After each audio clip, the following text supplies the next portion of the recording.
We are here today to discuss one of my favorite books of the year. Maybe one of my favorite books of all time. I don't know. But right now, it's up there. It is up there.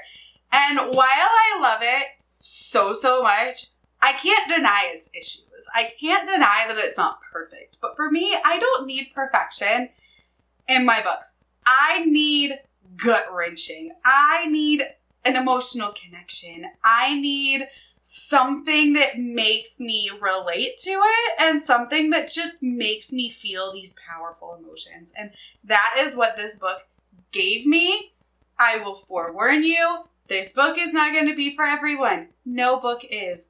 A lot of the themes and messages in this book hit hard for me on a very personal level because of my past, because of things I've done and gone through, because of who I am as a person. There's a lot of things that I'm like, damn, like that's me. Like I feel that so much. So take that and take this with a grain of salt because, like I said, not everyone is going to love this like as much as me. But if you're like me, then you might just love this. And the book that we are discussing today is Sword of Kaigen by M.L. Wang. This is a self-published fantasy novel that is very heavily Asian inspired. It is set in this world where you kind of feel like it's very like samurai, medieval, like kind of feeling. But then like in the very beginning, you're thrown into like technology and you're like, what? Like, this isn't what I was expecting. That's what I thought. I was like, what? There's a phone? What? Like, it was just a little jarring at first because I was not expecting that. But this takes place in this place called Kaigen, which is this little peninsula that these people live on. And here in Kaigen, people still basically follow the old ways. They still train in martial arts and magic. They still, walk to school and have no technology. And they're still very almost backwards and backwoods, but very old school. And it kind of sets them apart from the rest of the empire, whereas they believe that they are like the empire's defense. It's this peacetime, but they are, the first line of defense for this empire. And we're following our main characters who are Misaki, who is a 30-year-old mom, and then her oldest son, Mamoru, who is a 14-year-old boy. And those are our main two perspectives that we are getting. We do flash back and forward quite a bit between what is going on right now with Misaki and Misaki's past. So we get to see this really cool, stark contrast between the person that she was and the person that she became. So we're going to go into this first and discuss just my pros and my cons of this book. Very non-spoilery. So if you haven't read this book, this is the part that you can watch because we're just not going to spoil anything. Near the end, I will do my spoiler section where we will discuss certain scenes and themes and maybe some unpopular opinion that I have about this book. To start down on a positive, because I loved this book, we're going to go with our first pro, and that is the formatting of this book. It is so different than what I'm used to. The climax of this book happens about 60% of the way into the book. The big battle, the big thing that happens is in the middle. So we get this build up and then this battle, but we get to see the after effects, which I absolutely love because we don't get that a lot. A lot of times what we get is this whole build up, battle, and then the book's over, right? We don't get to see the emotional ramifications of war. We don't get to see the cleanup and the rebuilding. And we don't get to see just the emotional toll that takes on a people. Whether you win or lose, we just don't see that enough. And I think that this book handles that so well. It is so different, and I'm really kind of hoping to see more books plotted out like this, because I would love to see like the after ramifications of war and these big battles for more. My first kind of like con for this book is the beginning of it is a bit clunky, and it's a bit info dumpy. The first like chapter or two, it's very much getting you acquainted with the world and the customs in a very straightforward info dumpy way. Literally, we're following Mamoru as he's in school, and it's literally like reading from a history book about Kaigen and their wars and what they believe. And it's very straightforward and info dumpy. It is very much, you get to see it. Like, it's very much told in that scene. So that bothers a lot of people. It didn't bother me so much. It just kind of is what it is. But it was a lot of information at one time. Another pro of this book is the magic. The magic system is so cool. I love elemental magic, and that's basically what this is. It's like this mix of elemental magic with martial arts, and I love that. It was so well done and thought out. It was very Avatar The Last Airbender-esque is how everybody describes it. And I guess I can agree. I haven't watched a whole lot of Avatar The Last Airbender, but my daughter watches it sometimes. So I can kind of see how that is very, very similar. It reminded me of like, if you have seen, okay, so my husband and I watch a lot of like older Kung Fu movies, right? It's just our thing. We watch them together. It reminded me a lot of Ip Man with magic. So if you've seen Ip Man with Donnie Yen, I think it's on Netflix. If you haven't, go watch it. It's so freaking fantastic. And it's based on a true story.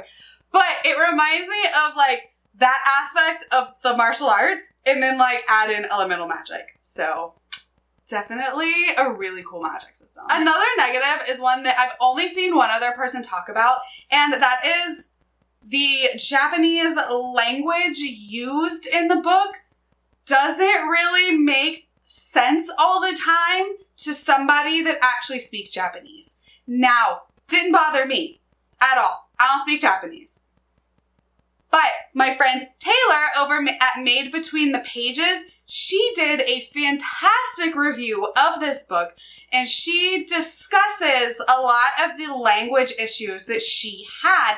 And she is actually an expat. She is an American living in Japan. Her fiance is Japanese, so she speaks Japanese, and she's just a lovely person, so go check her out. I will link her review, because I think she brings up a lot of really good points that, like, I didn't even know after reading it myself, because I don't speak Japanese. So I just thought it was a really cool perspective, and it's something that you might want to look into. Again, it's not a deal breaker, but it was just something I found really interesting. Like I said earlier about the pacing of the book, how it's formatted, I think another pro kind of going off of that is just the deep exploration of the cost of war and grief and loss. Like, it is something that is just heavily dug into in this book. We get to see what this city looks like after a battle, and how the people come together and how they rebuild, and we get to see all these things that we don't get to see, and we get to explore their emotions and their grief and their loss, and it is just something that is very heartbreaking so much of the time, but it is just so well handled. And I enjoyed seeing the character progression during those times after the battle. Like, I really, really loved that. For all of our characters that we follow, I liked seeing the differences and how they changed and how they grew and just what happened after this big battle. Another con is there is this one character named Takaru, and I just wish we got more time with him. He has a really cool arc in this story, and I just wish we'd have gotten more. I can't really talk much about Takaru without spoiling everything, but I just wish we'd have gotten more of his story. And if you've read it, you kind of know, but he is one of those characters where he's like a side character almost, but I just wish we'd have gotten a little bit more of him, like his perspective, a little bit more in his head would have been really, really nice. Since I want to end this on a positive, we're going to go into my last kind of con, and that is there are some loose ends that don't get tied up. Now, this is a standalone book. It does tie in to M.L. Wang's other Theonite series, which is a YA series, whereas this is an adult novel that kind of stems as a prequel, but it is on a different world. So they're connected, but pretty loosely, if I remember right, because I have not read her Theonite books. And honestly, I probably won't, only because she has stated that she's not going to complete the series. And I'm like, I'm not going to even start reading a book where the series is not going to be completed. So, like, to me, that's pointless. I'm not even going to start reading them. But there's little things within this book that kind of leave it open to either be part of that series, or there could honestly be a direct continuation from this and it would work. Because there's so many just little things that I'm like, okay, this wasn't tied up. Like, give me more. And on that same fact is the last chapter. So a lot of people do not like that last chapter. I am kind of there. The last chapter was not my favorite, but I don't hate it like everyone else does. I kind of understand a lot of where it was coming from certain aspects. But it also is very heavily tied into that other series. And I think that was kind of a mistake. Like, I liked parts of that last chapter, but parts of it I'm like, So just know that there's some loose ends that just are never going to get tied up, and it's fine because this is standalone. But to end it on a pro, my absolute favorite thing about this book is the exploration of motherhood. I am a mom myself, and I like seeing myself in books. I mean, don't we all? So I decided this year to read a whole bunch of books with moms in them. Sci-fi fantasy books specifically, because we are underrepresented in those books. And this one just knocks it out of the park with the representation of motherhood and how it's not always lovely and beautiful and loving. And I love how they show that you don't always want to be a mom, even when you are. There's moments where I just looked at this and was like, damn. Because Misaki longs so much for her life before. Her life before she got married. Her life before she had children. And that is some of like the driving force of who she is this longing for who she was. And she can't accept fully the fact that she's a mom of 3 boys. Like, she has these kids that she loves, but her love doesn't manifest in this super maternal way, at least not to start with. She very much feels like these kids are her husband's kids. Like, she didn't even really want kids. She did it because she was supposed to. That's what she's supposed to do. And this culture is very patriarchal. So, like, she married and had kids, not for love, not because she wanted to, but because it was expected of her. And she didn't pick who she married. Her husband is not, like, a marriage of love. It's a marriage of political convenience. And these kids are heirs. They're not, like, her babies. But going forward, she learns to accept her role as a mother. She learns to not only accept it, but to love it. She learns that these kids are partly her. Like, these are her kids, not just her husband's kids. And then you get to deal with her kind of learning to love herself and her children and start kind of letting the past go, while still embracing the important parts and remembering it for how it progressed her life. And that right there is just something that hit me so hard, because I am a mom who initially did not want to be a mom. I definitely didn't have the same circumstances as Misaki, but I got pregnant unexpectedly with my oldest. It was very shocking. It was like this whole thing. And I didn't want to be pregnant. I didn't want a kid, but I did it.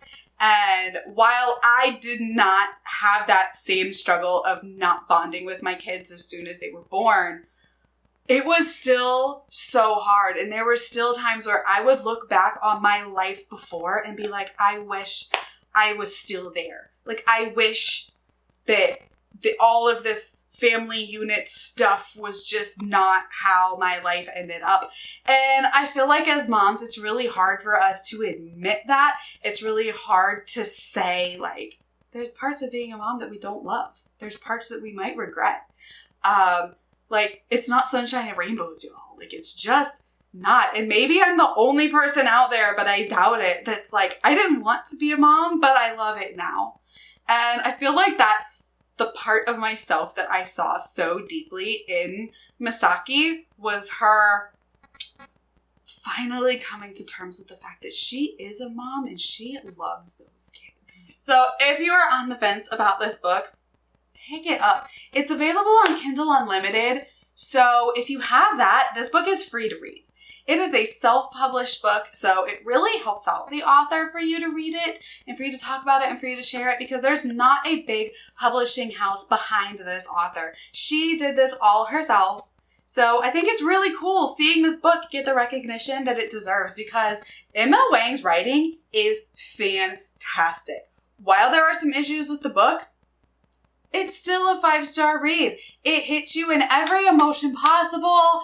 And it's just one of those books that's going to stick with you for as long as you go on. Let's talk about some spoilers, y'all. Whoo! So, Misaki and Mamoru. Not only did we get, like, her motherhood journey, we got Mamoru learning that this world is not what he thought. Like, technology exists and the government might be lying to him. And you get to see his growth for a short amount of time, and then they killed him. I was not expecting that. They killed off the 14-year-old son. Like, heart fucking wrenching, okay? Like, but he goes out, man, he goes out in a blaze of glory. Like, he does it and he does it well, and there's no one around to see his blaze of glory that he goes out on. And that, to me, was, like, the hardest part. It's like, he dies alone, but he's not sad, right? It's just, that part just broke me. And then I kind of wanted to talk about Robin, who is the boyfriend from the before, basically. The love interest, whatever. So there's this weird, like, crime-fighting aspect in the flashbacks, right? So Misaki had gone to this school overseas, and she ends up in this, like, crime-fighting ring with this dude named Robin and this other girl. And they kind of fight crime, and then Robin's all, like, super, we can't kill anybody, da-da-da-da, like, not even in self-defense, which is a whole nother conversation that I think is stupid, but whatever. That was, like, the one thing about his character that I was like, nah, brah. Like, somebody's coming at me, like, I'm coming at them. But it happens. So Misaki loves him, and she wants to marry Robin, but she can't. Really. I mean, yeah, Misaki really wants to, like, marry Robin and be with Robin, but she can't, because her family would basically disown her, and it was just this whole thing. So she ended up marrying Takaru because that is what's expected of her. And she doesn't love him. He doesn't love her. It's just like a marriage of convenience, and it is bad. Really, really bad. And I love the exploration of abuse in this book, because he never hits Misaki. Like, he's not abusive so much in that way, but he's very, like, verbally and emotionally abusive to Misaki. But we also get to see how his father, so Misaki's father-in-law, was abusive not only to Misaki, but to his own children when they were growing up. So it kind of shows you that abuse is cyclical. So it shows how Takeru was abused, so therefore he abused his family. And at some point there has to be something to break the cycle. And in this world, like, men are expected to be strong and not deal with their emotions, and women are expected to shut up and make babies. Like, that's it. And Misaki's not down for that. And she does it for a while, but, like, it gets to that point where she just loses her shit after Mamoru dies, and she thinks that Takeru is just off his fucking rocker, and she fully plans on just dueling him to the death and killing him. And that duel was the best thing about this book. It just showed so much. And this is where I was talking about wanting to see more of Takeru's experience, because you find out so much about him so close to the end of the book. You find out that in reality, he wasn't being this horrible human. He was just doing the best that he knew how to with what he was given in his own past PTSD. That he did love his children. He just didn't know how to show that. That he didn't know how to accept his emotions. So he used this ability to literally go into the mountain that they live on and wipe out anything that he's feeling. He's able to do that, and he does it so much that that's the only way he knows how to cope with emotion. And so him and Misaki have this big blowout battle that, like, is amazing. And they just decide to try to make it work. And I loved that. As someone who's married, I know that a marriage is never perfect. Miscommunication, not communicating, like, that's a marriage killer, right? And I feel like bottling things up when you're angry and just not talking about them is also, like, that's a marriage killer too. So sometimes you just have to have the fight. I'm not talking about physical fighting. Like, sometimes you just need to have the argument, okay? Sometimes you just need to lay it all out. You need to be mad, and they need to be mad, and you just need to be mad at each other and just duke it out with words as much as you can, and then let it rest. Because it's like cathartic. You just get it out. And that's what I feel like their duel was them just getting it out, and that cathartic just fighting.